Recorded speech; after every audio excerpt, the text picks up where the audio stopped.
Good evening, everyone, and welcome to SocialFlight Live. I'm Jeff Simon. We have a fantastic show for you this evening. Captain James Spearman is here, and we are going to talk about his aviation story, his military service, and what it takes to run a successful maintenance business in today's general aviation world. Before we get started, just a few things. Everything is actually booming in SocialFlight now as we are looking forward to spring. March is here pretty soon. This weekend, we're going to be moving the clocks, and then it is going to just see all these fly-ins and other events in person happening all over the country and around the world. And I'm seeing that now because we are seeing all of those events getting added by users, tens of thousands of aviation events and destinations, all there for free at socialflight.com and the free mobile apps for Apple and Android devices. In addition to that, of course, we just sent out our most recent destination digest. We have all the destinations that we have curated. We even tell you if there's a crew car available there, all sorts of things, photos, reviews, you name it, and it doesn't matter whether it is a museum or a really cool restaurant, all sorts of cool places that you can go. And so our job here is to support general aviation, get you flying, and give you a mission and somewhere to go. And you find all of that within SocialFlight. In addition to that, it's also education season. And all the mechanics out there that have their A&Ps and also their inspection authorizations have that coming due here in March. And you can renew that in SocialFlight in our FAA Learning Center. And even if you're not a mechanic, well, you have all the courses that you can take directly in SocialFlight for wings credit, and we are adding new courses all of the time. Just yesterday went and added 2 new courses from the FAA, and so very, very cool things, and there's just more and more happening. And the last thing is our Fly to Win Challenge. We just gave away a Lightspeed Delta Zulu headset to Robert Kelly of Kachugiak, Alaska. He won that, and on April 1st, we're giving out another Lightspeed Delta Zulu headset. And so all you need to do if you want to enter to win that headset is just get the SocialFlight mobile app and just check in. Even if it's just once at your local airport, you are entered in to win. And if you check in at lots of airports, get points, and compete on our leaderboard, you get extra entries into that drawing and a greater chance of winning. So all that is there, and thanks to all of you for making SocialFlight possible, and shows like tonight also happen. Now, tonight's broadcast is brought to you by Tempest Aero, made in America, just like Rosie the Riveter, all the other things that you see out here in their in all their products. And I have to say, as a mechanic and someone who uses Tempest products all the time, they have never let me down. Tempest plugs have never had issues. I have had plenty of issues with other brands' plugs, but really never had anything with Tempest. And in addition to that, they've always just been there. The supply chain is there, and you can never have a problem finding oil filters, plugs, air filters. Now they do pumps, so many other things. So check it all out, Tempest Aero, and if you do speak to them, please thank them for supporting SocialFlight and making all of this possible. Now to tonight's guest. I'm so excited for this. Captain James Spearman is a decorated Air Force pilot and aviation entrepreneur with a remarkable story of resilience and leadership. As an active KC-135 pilot in the Air Force, James earned the Distinguished Flying Cross in December 2024. That is one of the nation's highest honors, and he's going to tell us that story tonight. However, James' story extends well beyond his service to our country. In his civilian life, James has successfully built a multi-service aviation business, James Spearman Aircraft, an FAA Part 145 repair station providing aircraft maintenance, avionics, and upgrades using the latest technology and attention to detail and customer service that reflects on the values that he learned in the military. In addition to flying the KC-135, James is an active general aviation pilot and CFI with both land and seaplane ratings and experience with a range of aircraft, from the KC-135 Stratotanker to a Cessna 140. He holds type ratings in the Boeing 707, Boeing 720, Beechjet 400, and Mitsubishi MU-300. If it's on a typical airport ramp, chances are that James can fly it. I am thrilled to have him here with us tonight. Please welcome to SocialFlight Live, Captain James Spearman. Hey there, James. How are you doing tonight? Well, let's make sure I got your. There we go. Hey, how are you? Hey, Jeff, thank you so much for having me on. It really means a lot, and I really appreciate the opportunity. And I just wanted to say, it really is an honor to be on your show. You put a lot of effort into it, and I don't think you give yourself a lot of credit. So the following that you built, it's really awesome, and what you're doing for the aviation community as a whole is commendable. So I appreciate you, and thank you for letting me be here. You are so welcome, and thank you for the kind words. You can make me blush on the air. But let's get to you, which is the entire reason for tonight's show. I'm really thrilled that you're here. There's just so much to talk about. I can't imagine how we're going to fit it into tonight's show. But I do want to start with your story of people kind of getting to know you. Tell me your aviation story. Where did you first come across aviation, and what got you to the point that you were then at the helm of KC-135? Yeah, so I started just a little bit early. My grandfather was a World War II pilot. He flew the B-25 in the Pacific. He went through three different airplanes and did over 25 combat sorties. So I grew up looking at pictures of him with his arm hanging out of the side of a B-25 with bullet holes down the side of the airplane. And my dad it's kind of funny. My grandfather was the military man. My dad wanted to be an artist. But his role for me, he wanted me to be the military pilot man. So it kind of flipped with him, where he encouraged me to be. So I always had that encouragement of my dad, and he'd always show me pictures of my grandfather. Unfortunately, I didn't get to meet him. He passed away the year I died. But once I got to middle school, my dad started taking me to some local air shows, and that was an opportunity to just start being around airplanes. And when I was little, I always was just kind of tinkering on stuff. My dad got me a socket set when I was little, and I was just taking apart the lawnmower and taking apart everything. So, I had a basic set of tools, then I'd find like a lawnmower or a weed eater in the trash, or we'd go through dumps and just find stuff and I'd just fix it. And so I had that in my background, and my dad started taking me to these air shows, and I was like, man, I can work on these things. This is awesome. So that's really where the bug set. I was in middle school or late elementary school, middle school, and I finally, it's crazy. Like as an aviator, there's that point where the spark hits, where you just fall in love with it, and then all of a sudden that's all you're YouTubing and everything. It just kind of consumes everything. For me, that was my moment. It was really young, and when I got to high school, I got a job as a busboy, and uh, I started working with a local flight instructor, and I would take my entire busboy check, which was like 120 bucks. And that was including, and I would take that whole check and hand it to my instructor and get 1 hour of flight. And so that was the best I could do. So I started flying when I was around 15 years old, with a really seasoned pilot, and I started thinking, maybe I want to do both. And to become an Air Force pilot, you kind of have to have a path. There are paths to get there. You kind of need somebody to kind of put you on one of those paths. You can go to the Air Force Academy. You can do ROTC. And luckily, my dad found somebody that was like, no, he wants to do the Guard. He wants to be a Guard Air Force pilot. And that's a much more, or it's a very achievable goal. And he could join and be a mechanic first. And so I was actually a crew chief on the KC-135s for 7 years first. And then I was able to take that experience to my unit and tell them, if you send me to pilot training, there's no way I will. They would have to drag me out of the cockpit, kicking and screaming. If you invest the dollars in me, you send me, I won't fail. I will figure out a way. There would be something out of my control. So, and that's what they want to hear before they send somebody. They spend $1 million on somebody going to pilot training, and so that's So how I got. okay, so hold on there and tell me a second about that, because that I didn't realize that they encourage that crossover. That, I mean, I think about it in terms of when the military or the government has someone who's really good at their job, you're a great mechanic, they have you as a crew chief working on plane, and you're just kicking it. And then you say, I actually want to be in the cockpit. Are they really pro kind of like having people move around and change like that? Oh yeah, especially the pilot community. In my unit in Knoxville, our best pilots are mechanics.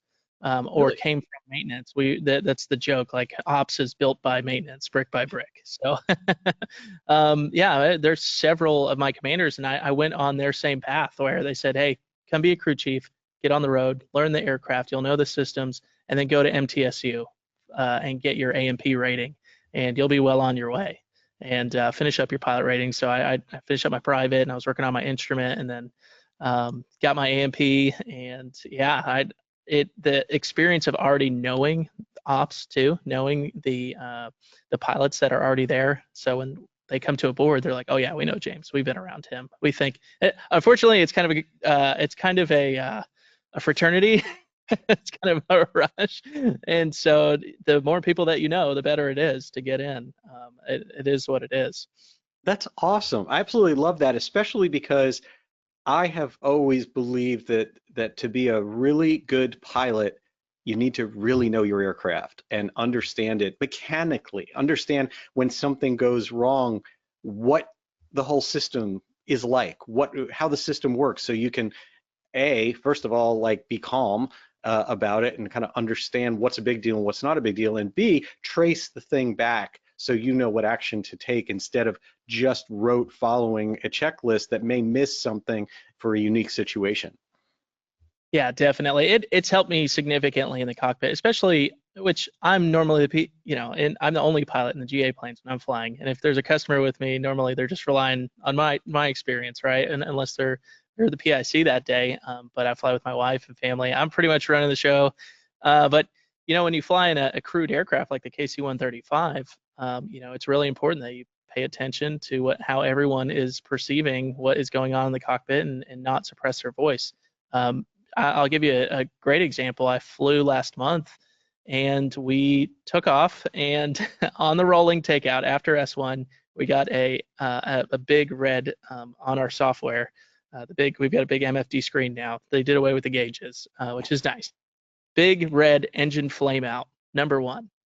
But I looked up, and my normal cadence with GA, and you'd know that you're looking for other symptoms that would back up what you're seeing. So if to put it in perspective, somebody flying GA, if you have an EGT just X out, right? Does that mean the engine just quit? Well, no, the engine seems like it's running good, and CHT is still staying hot, and manifold pressure. Okay, this is probably just an indication problem, and that's how my mind went there with the tanker. We were flying out, and the other people that were with me were pretty darn concerned, and I was able to quickly go through it, and I'm like, okay, well, our N1s are fine, N2's fine, our thrust is all good, and I think, hey guys, I'm pretty confident that this is just an indication problem.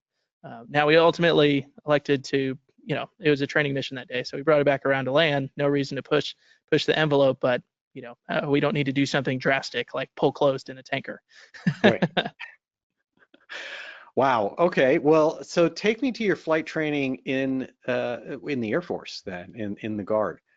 Yeah, so if you want to get any Air Force pilot to light up and get them talking, it's ask them two questions: survival training and Air Force pilot training. Air Force pilot training is it's essentially to get back and be useful for your unit. It takes 2 years, and there's a very high washout rate depending on their flow. But each day I showed up, and there were friends that I thought were better than me or had just as good skill, and they got sent home. And so your dream's on the line every day, and it's serious. And so that's why I brought up in the beginning, like explaining to the unit that I really, really want this. It's in my blood. It's in my DNA. I'm not going to show up there and 3 months in decide, oh, I don't really like this whole flying thing. And that happens. You can fake it for a few months. You can't fake it for 2 years. And it's a high level of stress, and the standards that the Air Force has is higher than what you'll ever experience. It's probably in the rest of your career, and when you're in that training environment, you show up, you're 12 hours a day every day, and it's not spoon-fed to you either. The difference is you show up, the instructor is silent, and you're going to explain to the instructor what you are about to take him on a ride to accomplish the training requirements that you need to progress. And he is going to either give you feedback in the moment, aggressively probably, or say, okay, let's go do it. Are you ready to execute? And on the way to the peg, we call it the peg room, where we were suiting up in the T6. You get to play your Tom Cruise for a minute. You get to wear the helmet and the G suit and everything, and they got the music going, and I'm confident I'm gonna go rock this dude's world. He's never seen a student like me. You got to have that mindset. You got to be ready to win. You got to be able to execute, and obviously it's there's a lot of fun too, and the people that I met that were there were incredible, and a lot of them I'll know for the rest of my life. So it was a lot of fun, and probably the one that really, I already was working on my instrument when I showed up. I didn't tell anybody, and they don't care what ratings you have. You start as new pilot. Yeah. But I kind of had, I think I'm going to be able to do this. I'm ahead of my peers that were there, hours wise. And so a little bit of an ego. And the first flight I took out in the T6, it's 1200 shaft horsepower, right? Like it's not anything that I've flown before. Is that what you started in, was the T6? Straight to the T6. Yeah. And that's a huge jump. And so the first flight that I did was an IFR ride. I killed it, right? So I mean, I can maintain altitude. I can do 30 degrees of bank, and I landed it the first try. I was like, I got this. This will be good. Hopefully, I go through it. Next sortie, we did the pattern, and any Air Force pilot that's gone through this, the pattern, the VFR pattern for the Air Force flight training is intentionally incredibly complex, and it's ridiculous because they've got probably 50 airplanes flying around this VFR pattern at 200 knots indicated the whole time. And so there's lots of rules and what you need to do, and how it's hard to even explain the pattern. And so I was prepared. I felt pretty good about an IFR flight, but the first time you toss somebody in a 1200 horsepower shaft horsepower aerobatic aircraft, and you tell them, here's your VFR pattern, here's a picture of it, and oh yeah, every turn is 60 degrees of bank, 2 Gs. To maintain 200 knots. That's the standard. That is the check ride standard. 60 degrees of bank. So crosswind, you go 60 degrees of bank, pull 2 Gs, snap back out. Right. So, and then, so obviously I was not prepared for that. That was a huge ego, the kick in the groin. But there's this one portion on every school where you turn crosswind and you're going to climb up halfway through the crosswind. You're going to climb up 500 feet. And so the first time I see that, I'm like, okay, here's the climb coming, and the instructor's in the back, and I got the first turn, it was okay, and then I decided to check max and pull like 25 degrees nose high in this 1200 shaft horsepower aerobatic aircraft. And the altimeter's just, I just immediately, I'm like, oh crap! So I shoved the stick forward, and everything's floating in front of me, right? I'm like, oh man! So then I slam the stick back, right? And so it creates this. Well, bam! It just slams me and the instructor in the, like, it hurt my back. It hurt, like we slammed us so hard, and he grabbed the stick. He's like, "Give me the aircraft! You're not touching. We're landing right now." And that was my intro. I was like, "Okay, I'm not where I think I need to be. I got stuff to learn." Okay. Wow. How did the debrief go for that one? It was a one-sided conversation.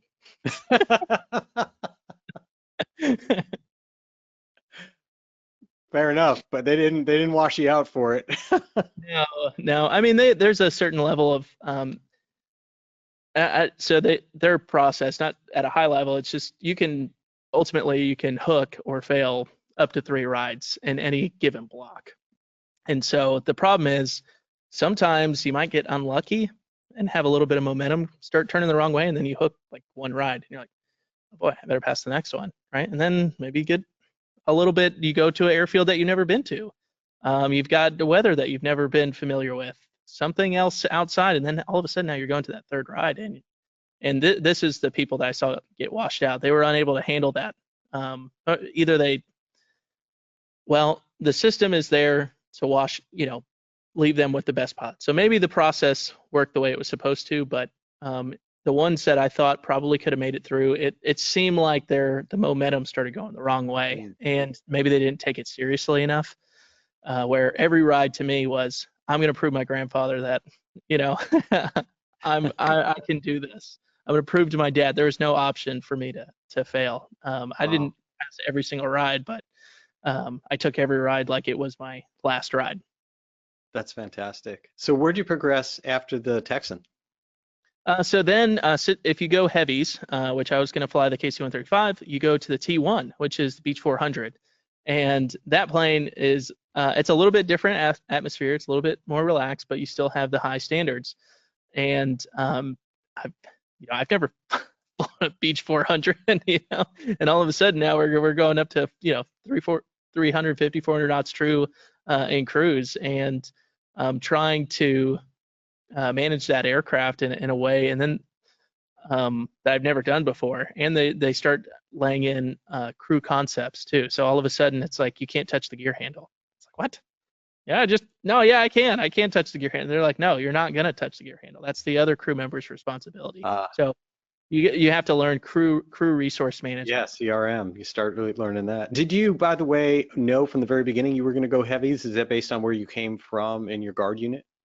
Yes, and so just to give a quick plug for there, because a lot of people don't understand that the different paths and what like the Air Force National Guard is. So think of like the big Air Force is a tree, and the tree is made up of branches. So the active duty, the Guard, and the reserves make up the Air Force. That's how they accomplish the missions of the Air Force. And the component of the Guard and reserves plays a huge role in that.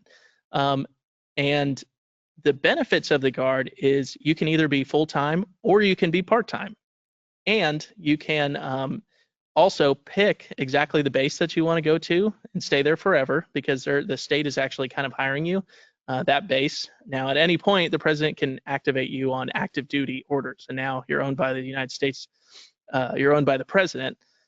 But it's a great opportunity where you can learn a skill, do something on the outside. That's how now I'm still able to fly the tanker in the evenings, even though I still have the contract where they could call me any moment and tell me you're going on another deployment. You're active duty now. So, but I know I'm going to fly the KC-135, which is awesome, and I know that I'm going to stay in Knoxville, which is my home. I don't have any intentions to leave. Where the active duty is more, it's really hard active duty wise right in. When I showed up to Air Force pilot training, most of the students that joined me were from the Air Force Academy, and they thought the only way to become an Air Force pilot was through the Air Force or the Academy. And they all graduated together, and they show up day one, and every one of them is going to fly fast and pointy. They all want F-22 Raptors. And then they get to the room, and they're like, yeah, this is it. I worked for 4 years in the academy. I was the top of my class. I'm ready to rock it. And then they sit in this room, and they're like, who's that guy?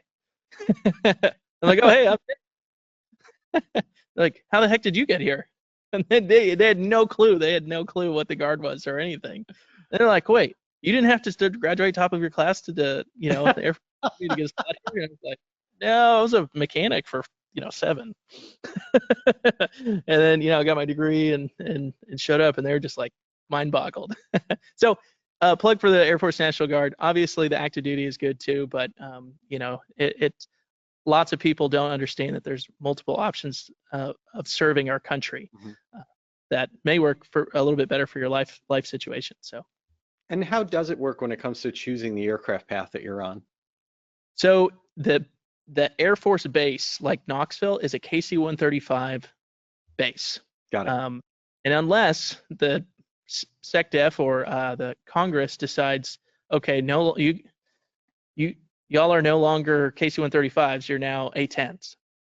That's the only way that would happen, but it's very, very unlikely. So there's plenty of our bases that are F-22s, F-35. I'm pretty sure. So F-22s, I think, are down in Hawaii. I may be totally jacking this up, but I know there's 35 Guard units. I think there's still A-10 units. There's the KC-10, which is the other refueler, and then there's plenty of airframes that you can pick from and still fly for the Guard. So what I would tell you is, okay, James, I'm a young person. I want to go fly the A-10 or let's say the F-16, and I want to do the Guard route. So what I would say is you need to go find the F-16 Guard units and then present to them. You kind of have to rush that, hey, I'm a person and I want to do this, and what's the path? And so you would start with the base, the location. Yeah, that makes sense. And so in your case, because you were coming from that base, then that's why you were already going to go from crew chief on KC-135 all the way through to pilot on KC-135. Yes, so they valued that experience. But I will say, even the active duty, if you're going to, even if you're going through active duty, ROTC or the academy, they're going to value a technical degree as a path to the cockpit. An engineer or any sort of those technical degrees are going to value over someone that just has a business degree or something like that.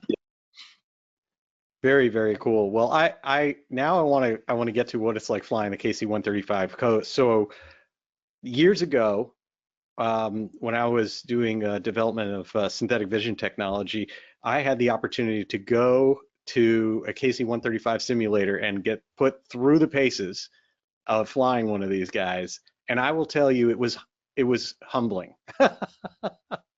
There's a lot going on that. And so tell me your story of learning the 135.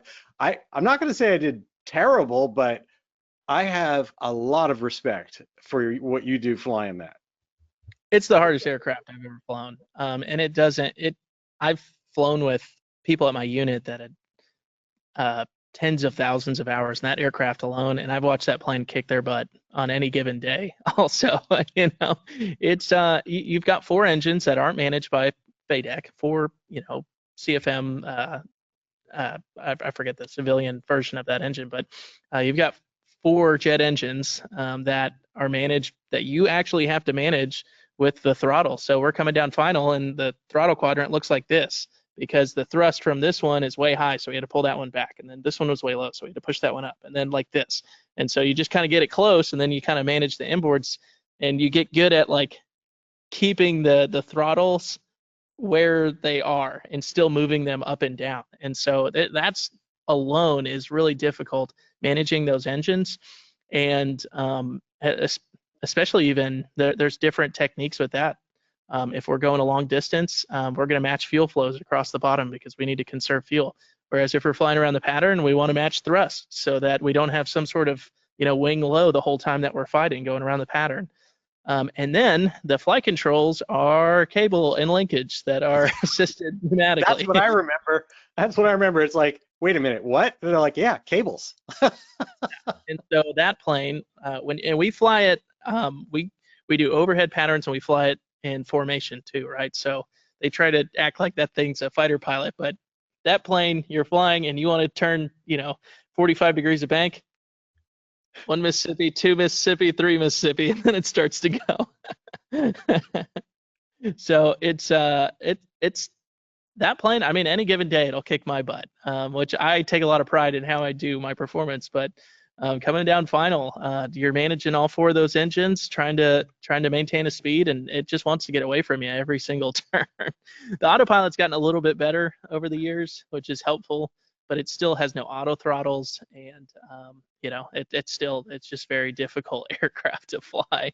And not to mention, we have to fly it takes some muscle too coming in. I remember practicing an ILS in that, and I was like, are you kidding me? Like oh yeah, there's significant pressure just coming into flare. I mean, this is the motion. I'm pumping like this to get it to start shifting. And that's not like the thing just immediately moves. That's just to get it to start shifting its nose up to enter a flare picture. And then we have to fly it in close coordination with the aircraft right beneath us. And they make us hand fly those too for practice. And sometimes if we really need it, where we got to kick the autopilot off and maintain the best platform we possibly can so that the receiver can get on the boom and get their gas. And so are you hand flying it, or are you autopilot when you're actually fueling? Both. Yeah. So we've got so sometimes we went a long time where they had issues with their autopilot, and we went like years where we had no autopilot. We had to hand fly that thing the whole time. Wow. Until the engineers were fixing their autopilot. And then they got it back, and then they're like, well, you can use it, but not in the pattern and not while you're refueling. And it was like, okay, so cruise only. And then we do have minimum, like we call them beans or currency requirements and one of them is, still have to maintain proficiency hand flying through the through contact or refueling. Wow. And how much different does it fly full versus empty? Oh, there's no difference. Sorry, there's no comparison. It's a totally different aircraft, and you're managing. I mean, we can take on nearly 200,000 pounds of fuel. It's a huge difference. And when you're coming into land heavy weight, let's say it literally is 200,000 pounds gross weight. Compare that to, let's say, I don't know, 120 or 150,000 gross weight. It hangs on to energy. It won't slow down. You have to adjust your power pole the whole time, and it's a huge difference. Not to mention, let's say you're going, which we can take off from. I've gone from Knoxville straight to Germany or straight to Bulgaria or any of those countries, one shot straight there. Well, if you take off with, a few, let's call it 200,000 pounds gross weight or more, you may not even be able to climb up to the flight levels initially. Let's say your planned altitude is 33,000. We might have to level off at 25, burn some gas, and then continue our climb up. So it impacts it significantly, and just stopping too, right? So we may, with a full aircraft taking off, and we were just gonna, like I said, if somebody freaked out and they want to pull closed, with a fully loaded aircraft, you can't. It'll run off the end of the runway. Wow. So, or catch the wheels on fire. You'll blow every single tire. Wow. And does the aircraft itself tap off and have the ability to tap off the same fuel reserve as you're using for fueling other aircraft? So there's multiple tanks. Pretty much everywhere that we are, there's fuel underneath you, and then there's multiple wing tanks as well. And so any of those engines we can feed our 4 engines with, but it is for that's also a pain because you can't directly transfer. Well, you can gravity feed transfer into only a couple of the tanks, but ultimately you're balancing your weight and balance. Weight and balance is not something that I just check on. We check before we take off. We have to manage the weight and balance the entire flight. And certain aircraft, when we refuel, they've got maximums. Our weight and balance has to be within this range. And so we are using the engines to burn down the fuel to maintain this range of weight and balance that makes sense. Wow, that never actually occurred to me. It makes a lot of sense, but yeah, it's got to be a delicate ballet of what you need to manage your fuel for your own CG, and then what you can give to fueling other aircraft during that, and what effect that has on your CG throughout your whole flight. Yeah, you have to plan. Normally, we're planning that on the way there. There's what's your plan for the offload, and so you have to think about, and it's we're doing this on a piece of paper. Okay, if I move, and the thing that throws it for a loop is because we've got body tanks. So if 1,000 pounds of fuel in the forward body moves our gross weight like a full 1%, where it's less from the aft body and the center wing. And so we have to play this. We're literally writing this down. We're like, okay, so they want 60,000 pounds of fuel. Okay, so I got to maintain, and it all comes from the center wings or the body tanks. And so, okay, so I'm gonna make sure I keep 20,000 here, and then another 10,000 here, and that's gonna be my offload. And my CG should, before we start, be this, and then when I stop, it should be this. Wow. All right, well, tell me about your deployment and the Distinguished Flying Cross. Yeah, I was honored to receive it. I was deployed this past year to Qatar, and we were flying sorties in support of the regional things that are going on, right? So I can't really exactly say the night where we were, but just imagine somewhere that's kind of in between Iran and Israel from a regional perspective. Somewhere with a lot of activity. Correct. And so you may remember last summer tensions, which they're always high, but tensions between Iran and Israel started escalating. Israel would do one thing, and then Iran had to do something back. Israel do something worse, and then so on and so forth, back and forth, back and forth. Well, I can't remember the exact events. I think Israel had hit one of their embassies or something like that. It was a fairly aggressive move, and Iran promised a direct response, a direct response to Israel. And that was different because previously Iran had only responded to Israel through their proxies. We're not actually doing it; it's these people, But they're getting all their stuff from the Houthis and other stuff. Yeah. Yeah. So this was a direct response, and right, so it put everyone on higher alert. And Qatar is right across the Gulf from Iran. We're right there, and so we knew something was going to happen. Iran promised a response, but we didn't know exactly when. Well, one night we showed up, and they briefed us like we're kind of sure that it's going to happen tonight. We don't know exactly what it looks like, but I think the intelligence at the time was, I think they're only going to use drones, one-way attack drones, which is what they had been doing. And so, like any other day, we're all right. Doesn't matter. We're here to do our job, right? So we got in the aircraft, and there's the jitters. We knew it was different, and it's interesting. Everyone that day was motivated to get off the ground. We were going to go. We knew that we were going to play a large part in protecting innocent civilians. Do they fill you in on the other missions happening? Do you know exactly who you'll be refueling, or are you on a separate kind of mission and you're there as a kind of refueling for other things? Yeah, we know who we're refueling. I don't know anything else that's going on, what other people are doing, but they're telling us to go to this area and refuel these people. And there's timing that's involved with that. So that night we knew we were going to refuel F-15s, and the centers immediately started denying clearances, and that was our first adversity that night, getting them to approve our clearance, because every country that's on the way up there is they don't exactly want to be seen helping the United States directly. And so that was a hurdle right there, just getting off the ground. And then when we got there, that's some of the busiest airspace in the world. And you got United Arab Emirates, you got Dubai, you got Saudi Arabia, all that stuff, all those countries, and that is very busy airspace. And we were the only ones flying. We're like, okay, I think this is going to happen today. Wow. And you get threats from certain areas that we're flying by. They're threatening us directly, and we turned it off and kept going. This is our job. This is what we showed up to do.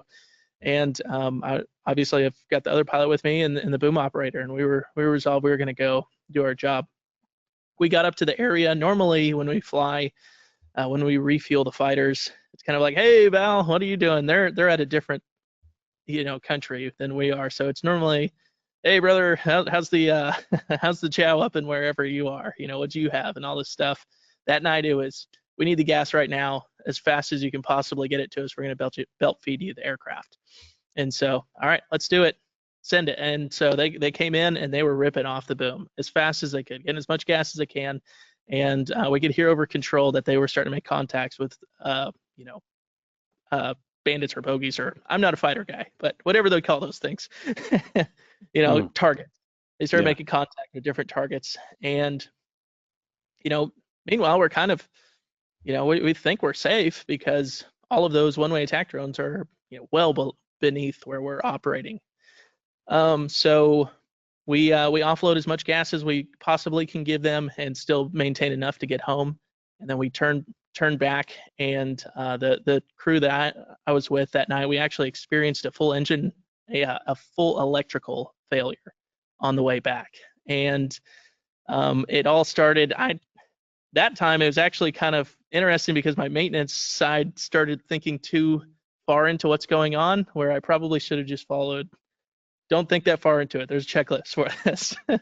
But we started getting erratic oil pressure, and we're like, okay, that's an engine issue, and then it kept going until we realized that actually there was an engine-driven generator that it's supposed to have a bus tie breaker that's supposed to trip it off automatically if the frequency and the hertz and the AC power that's going to the airplane freaks out. It's supposed to kick it offline.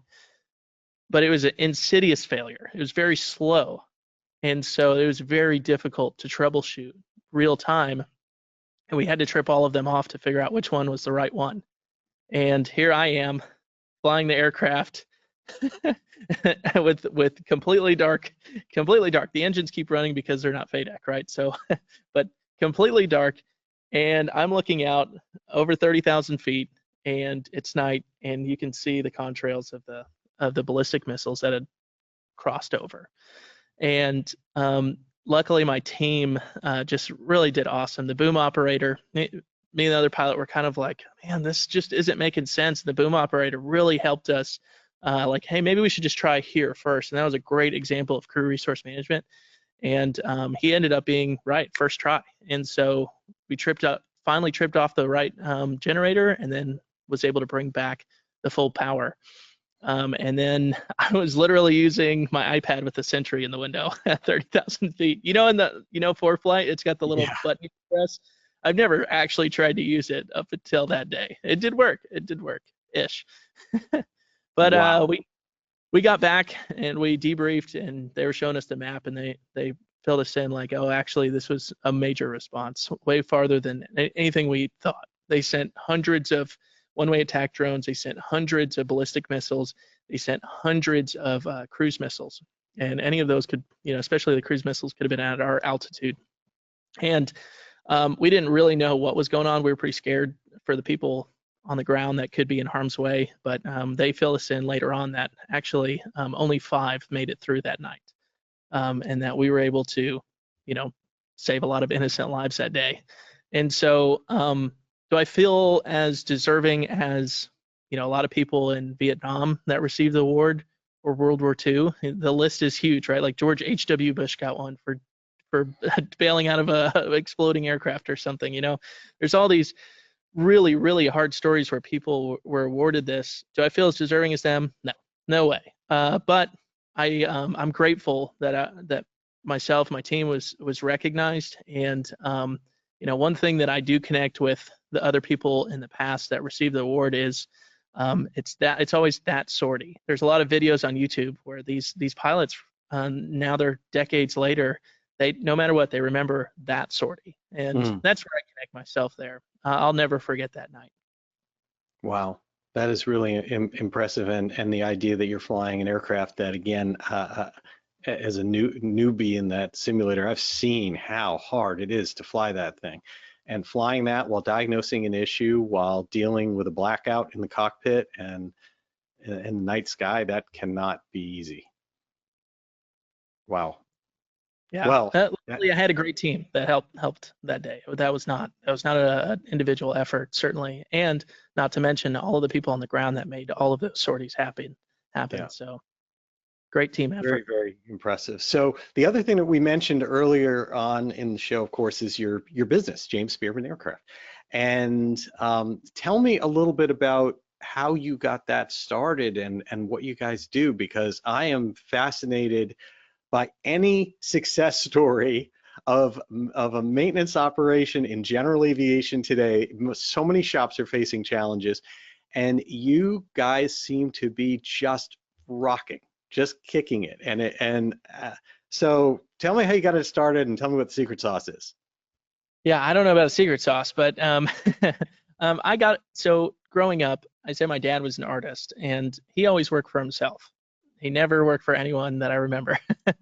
And so I saw that, and it kind of gave me a little bit of an entrepreneurial bug. I said I fix things, but I would normally find like a worn out lawnmower or something that's left in the trash, and we lived on a main road, and I could get it going and put it out on the sidewalk and get $25 for it as some dumb middle school kid, right? So I would do stuff like that. I remember we decided, one time we in my middle school there was no Cokes. It was hard to get a Coke in the class. And we're like, oh man, we realized, we realized like, oh man, Walmart sells these Cokes so cheap. We could just go there. And so me and my buddy, we would have like a little knapsack full of, Coca-Colas, and we would hand out, or sodas, just in general. And we'd sell them to people because there was no way to get that. So I always kind of had that bug. And then growing, for whatever reason, I started listening to a lot of audiobooks like Rich Dad, Poor Dad, and a lot of other entrepreneurial books that kind of got the wheels spinning. And I always tell my wife, I think I want to give it a try. And regardless of if I fail, at least that way when I look back, I'll say no matter what, I tried. It didn't work out. But what the Air Force taught me is going through Air Force pilot training, I wake up every day with my dreams on the line, and that's kind of how I was able to navigate really uncertain difficulties. Just to be transparent with you, 20 I believe it was 2022, I lost my dad and my best friend in the same month. Still expected to show up and perform. 2023, some person from Florida in a big old Rockwell twin engine airplane buries it in the side of my hangar, shuts us down for months, and we had to relocate. That made it where we could almost barely survive in 2023. 2024, I was deployed to the Middle East, Qatar, and away from the business for over 60 days. The deployment itself was 45, but the total time was 60 days away from it, and I was thousands of miles away trying to run this business. And so it has been extremely difficult. And anyone that does a business, it sounds like you do it yourself, it is really hard. But you have to have that mentality that you're going to figure it out and keep going. And I would say that's really the sauce there, just being committed to it. And you have to be, to me, my 2 cents is you have to be committed to it. I don't have I put my name, opposite side. I put my name on the side of the building because I care about the quality and the product that I put out. This is me. And being able to, you mentioned it, alluded to it, maintenance and avionics is a big cash flow game. It's really hard. There's high intervals of dollars, high amounts of dollars very infrequently. And so you have to figure out a way to smooth this cash flow out and make sure you have enough money for this job over here that you may have received the money or a deposit from over here. And so that's where a lot of, if you ask any of the big manufacturers, when they see shops go under, it's mainly due to, how do you take this cash flow and smooth it out across the year so that you can ultimately still pay your bills no matter what. I think it does help that I do fly, right? Like it's not a nameless, faceless place. So if you come to me and you say, now I do have a staff, right? Like that helps me. That's incredibly competent and they do awesome. And I have to delegate and let them do their work. But ultimately, it's James, right? And that having that level of trust and saying, hey, I'm going to put my pink butt in the seat before you get the airplane because I want to make sure it's right for you. Those are the areas that made, I think, us grow quite a bit faster than what I've seen other shops grow at. What about but it cost cash, right? So yeah, I mean, it seems in general aviation that one of the biggest challenges, of course, is getting mechanics. I mean, you hear it everywhere. It's about the mechanic shortage, and I can't imagine that the avionics technician specialty is any better than even the regular aviation maintenance path. So how is it that you're able to build a team and maintain a team and even grow in such a difficult environment? So 2 things I would say there. Number one, I already had worked in the industry. I'd already worked for Cirrus Aircraft for some time. And so I had met people along the way. And I always kind of like, if I ever do my thing, I'm going to come back and get this guy. Now that took a lot of time because nobody really wants to. They're like, James is a nice guy. He's a cool person, but I'm not going to quit my job and bank my family's, certainty on him, right? Like it takes a while for you to get some traction to be able to go back and hire people that would trust. When we're all working together, they're like, oh yeah, remember me, James. When you get a shop going, I'll come work for you. Well, that didn't really. It took time. So that was number one. I had a lot of great relationships built up already in the industry. Number two, not every mechanic in the shop needs to be the best mechanic that has ever graced the earth.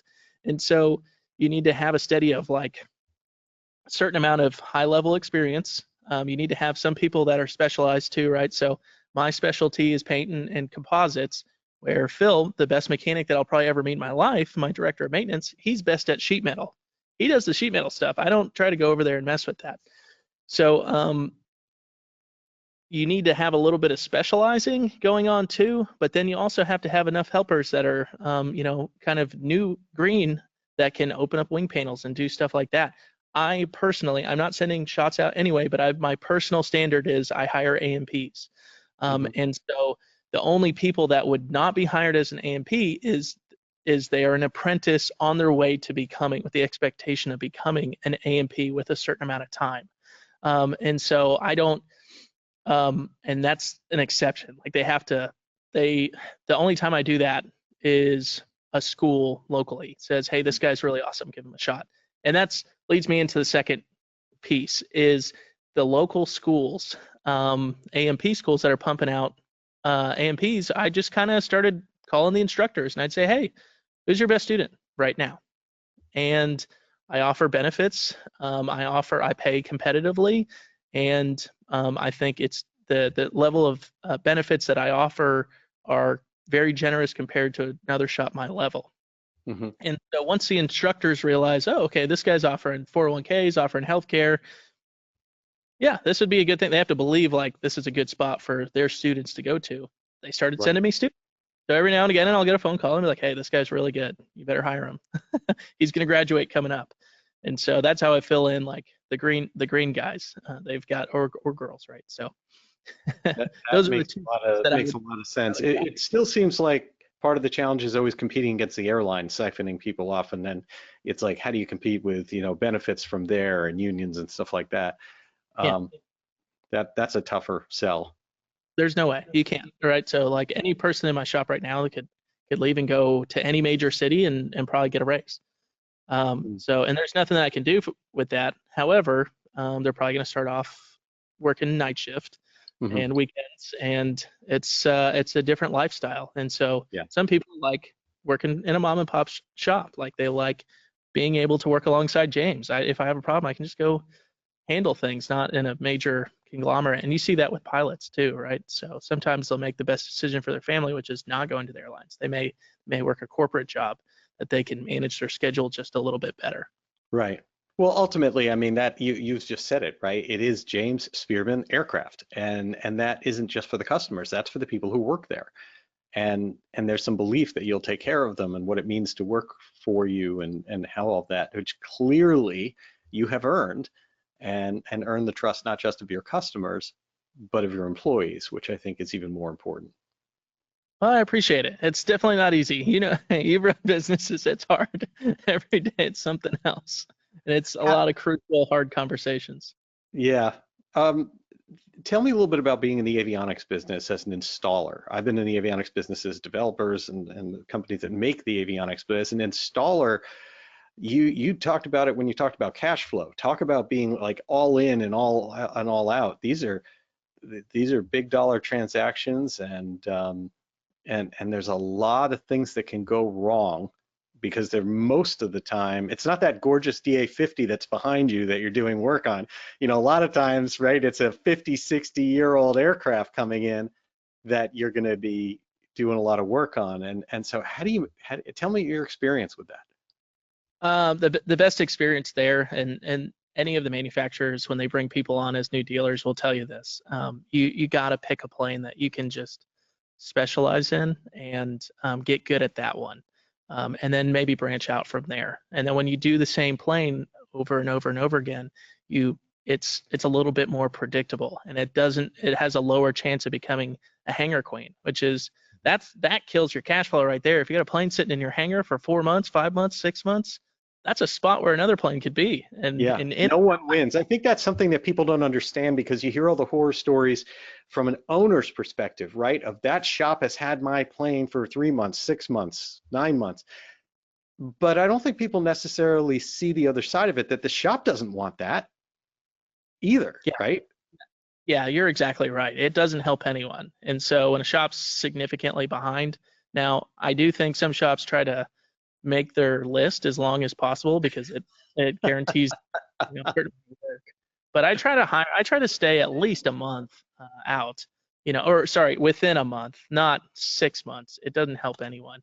But yeah, it doesn't help me to find a whole bunch of off the wall stuff and then it keeps the plane in the hangar for 6 more months. Like that's exactly what I don't want to do. I want to bring this thing in, do exactly what we talked about, get it out so I can bring another one in as fast as possible while maintaining 100% quality, right? So We can't ever sit there and say, okay, we're going to cut a corner. 100% quality is the standard in the shop.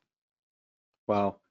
And do you have a lot of specialized equipment for that with avionics? Are you cutting your own panels and doing wiring loops, or how does all that work? Some of it's specialized. A lot of it, there's another shop that does something really good, right? Like the panel you brought up. I'll give them a shout out. ATX is a shop out west that they do awesome. That's all they do is panels, and they can see. We just send them the drawings, and we say we want it like this. Put this stuff in it, and then they can CNC it, 3D print it, or they can CNC it, and they actually use it's a laser printing on it that it pretty much, you can't get it off. Can't get off of the acetone. You have to grind it off, and they can print anything off. A picture of your wife, the plane. They just do it way better, and I don't have time to. That's awesome. It makes a lot of sense. I mean, there's so many things you can do that way. I mean, there's no question that it makes sense to do things that way. I also want to make sure that I put a plug in because you've got your own podcast, which is fantastic. Tell me about that. Hey, thank you. Yeah, the James Spearman Show, I tried to, when I got going, I would sit in the plane with a lot of Cirrus owners, and I would just, man, tell me your story. And anyone that owns an aircraft probably has a pretty unique story because they're successful enough to afford this thing. And so I would, over the years, every time I get in a cockpit, you've got them captive, right? They're trapped. You can't get the cell phone out. Like you've got their full attention. And so I'd always just kind of, hey, tell me your story. You know, what happened? What in your business? Have you ever ran into this? And I just thought that was really cool. It really, I really enjoyed it. And so I kind of thought, maybe let's do this with our podcast. And I think maybe other people might enjoy it too.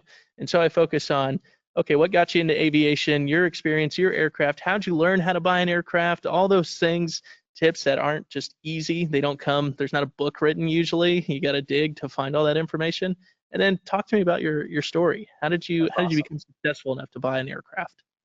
Absolutely fantastic. Well, James, we've reached the time of the show where we like to do something called SocialFlight's Fast Five.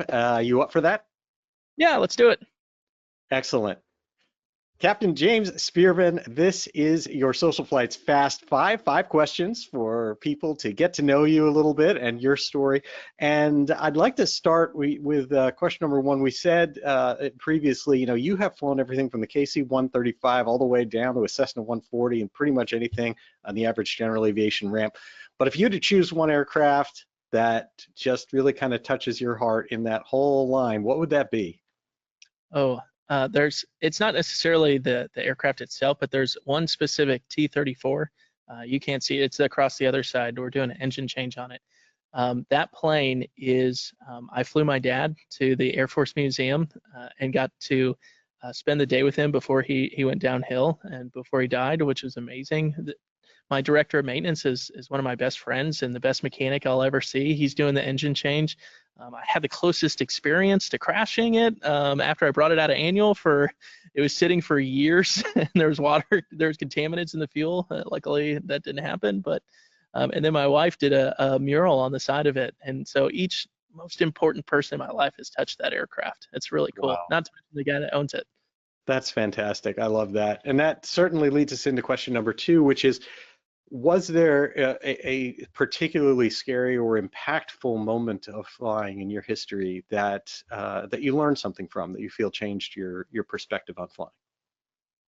Oh yeah, specifically, well, there's been several, but that one, the plane had been sitting for 5 years, and the owner called me, and this was when I was first getting going. I didn't have a lot of work in the shop. He says, James, bring this T-34 back to life. I got to sell it. Okay, sounds good. So I go through the annual. I do multiple power runs. I even drained the tanks and filled them back up, and everything was looking good. And so I take it out, and I had a friend of mine, Dave, another inspirational person to me. He's a CFI at the time, and I was like, hey, teach me how to fly this thing. We need to do I'm going to do a quick maintenance test run, and then check me out in it. And we started doing touch and goes, and about the 3rd touch and go, I went to bring the gear handle up, and the engine just blah blah blah blah blah blah, and we're at that point already past like the threshold, right? So we're committed, right? And then at Gatlinburg, there's trees on one of the sides. We were taking off the one side with the trees, and we just barely clear the trees. And I'm able to maintain an airspeed and an altitude, but the engine just blah blah blah blah blah. And Dave is like, James, that doesn't sound good. I was like, I know. You bring it around. So I just started nice gentle bank, and about the time we hit downwind, it's fine. And what I learned, which I already knew it had bladders, but any of the Bonanzas, they have fuel bladders, and it can get tiny little ripples in the fuel tank, and it can trap water there, and they won't come out until you start doing touch and goes, moving around. Wow. Okay. Well, that certainly is something to learn from and something good to keep in mind, of course. All right. Well, question number 3, if you had the opportunity to go back in time to just re-experience some moment that was particularly wonderful for you, not to change anything, just be there for 15 minutes, where would you go? Yeah, I hate to go back here, but I already brought it up. The flight that I flew my dad to see the Air Force Museum in Dayton, Ohio. If you haven't seen that museum, it is phenomenal. It's huge. You could spend all day there and still probably have enough to come back the next day. But we had been talking about it for years and years and years about going there. And I was like, Dad, I'm going to fly you up there in a Warbird. And I knew his time was getting thin, and I was able to, we were able to finally make it happen. And so that's the flight that I would redo that flight any day and drop everything. Oh, I love that. That is wonderful. All right, question number 4. If you could go back in time, give some advice to your younger self, your teens, your 20s, whatever period of time, what would you say? I would say slow down. And I've always kind of felt like I needed to achieve things. It's like maybe focus on, you, right? Like just try to be the best person you can be. Do your best. You don't have to, achieve things to win people's love, right? So those would be the things that I'd go back and like go slow, take it slower. So That's great advice. And our last question in SocialFlight's Fast 5, if you could choose anyone, currently alive or no longer with us, past, present, famous, not, anyone to spend an evening with, who would that be? Howard Hughes. Howard Hughes. I love that. Yeah, I know that. I grew up watching The Aviator with Leonardo DiCaprio. That was one of those ones, man. I was like, I'm gonna be just like Howard Hughes. Anything in particular you'd want to ask him? Um, Or just wind him up and let him go? I would probably ask him. I'd ask him about that racer that he built, how he designed. There's just so many things that he invented that we take for granted. He invented flush rivets on No, I aircraft. didn't know that. There's not flush rivets on aircraft. He was trying to break the world speed record with I think it was the XF1 racer or whatever, and it had too much drag to break the record because it had button head rivets. And him and his team designed flush rivets so that it could be a little bit smoother, a little bit faster. You learn something every day. Thank you for that. That's fantastic. I had no idea. All right, well, Howard Hughes it is for your SocialFlight's Fast 5. Well, James, thank you so much for taking time out of your evening to join us here on the show. It's really been a pleasure. I hope you'll come back. It's a lot of fun to just kind of do some hangar talking, hear your story, and thank you for your service above all. It really is quite fantastic, both to our country and also what you're doing for General Aviation with your shop. Well, thank you, Jeff. I already mentioned it in the beginning. You're doing a stellar job, and I appreciate the praise, but really, people like you make my job worth it in the service, right? So, I mean that genuinely, and I hope your show continues to thrive. And I'm going to do everything I can to get the word out as well. I'll certainly be posting this video and trying to share as much as I can. You do a good thing for the aviation community, so. Thank you for saying that, and again, I hope to see you out there sometime soon, and hope you come back on the show. I'm sure we'd have a ton to talk about. Happy to. Got it. All right, have a good evening. Good night. And thanks to all of you for taking time out of your evening to join us here on Social Flight Live. We'll be back next Tuesday with Cockpit to Cowl with Brian Schiff. You can register for that show at just going to cockpit, the number 2, and the word cowl, cockpit2cowl.com. That'll take you to the registration page for that. That is a super fun show. We are going to talk about autopilots, tips, tricks, things that can cause you trouble, and all sorts of stuff on that show. And that is a show that we have kind of half pilot from and flight instructor from Brian Schiff's perspective. He's such a wonderful co-host, and the other half from the maintenance side that I'm bringing to the table. And so really cool show. To next Tuesday, March 11th at 8 p.m. Eastern, cockpit2cowl.com.